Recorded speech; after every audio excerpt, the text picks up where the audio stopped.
കുഞ്ഞുകുട്ടികളല്ലേ എന്ന് നമ്മൾ കരുതുന്ന മക്കളിൽ പലരും നമ്മൾ കരുതും പോലെ ആയിരിക്കില്ല. ഇപ്പോഴിതാ അത്യധികം ദാരുണമായ വാർത്തയാണ് തിരുവനന്തപുരം വെള്ളനാട് നിന്നും എത്തുന്നത്. വെള്ളനാട് 10 വയസ്സുകാരിയെ വീട്ടിലെ ശുചിമുറിയിൽ ജീവനറ്റ നിലയിൽ കണ്ടെത്തി. കുളക്കോടാണ് സംഭവം.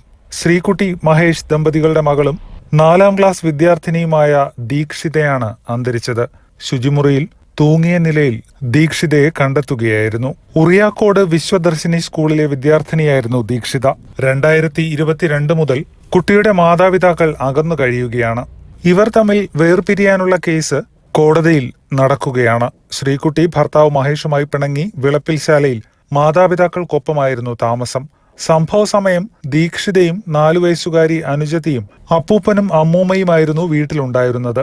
കുട്ടിയുടെ അമ്മ ശ്രീകുട്ടി ശിവരാത്രി പ്രമാണിച്ച് ക്ഷേത്രത്തിൽ പൊങ്കാലയ്ക്ക് പോയിരിക്കുകയായിരുന്നു. ഇതിനിടയിൽ ഇളയ കുട്ടിയുമായി കളിക്കുന്നതിനിടെ ദീക്ഷിത ശുചിമുറിയിൽ കയറി വാതിലടച്ചു എന്നാണ് ബന്ധുക്കൾ പറയുന്നത്. പിന്നീട് ഇറങ്ങി വരാത്തതിനെ തുടർന്ന് വീട്ടുകാർ ശുചിമുറി തുറന്ന് നോക്കുമ്പോൾ ഷോളിൽ തൂങ്ങിയ നിലയിൽ കണ്ടെത്തുകയായിരുന്നു.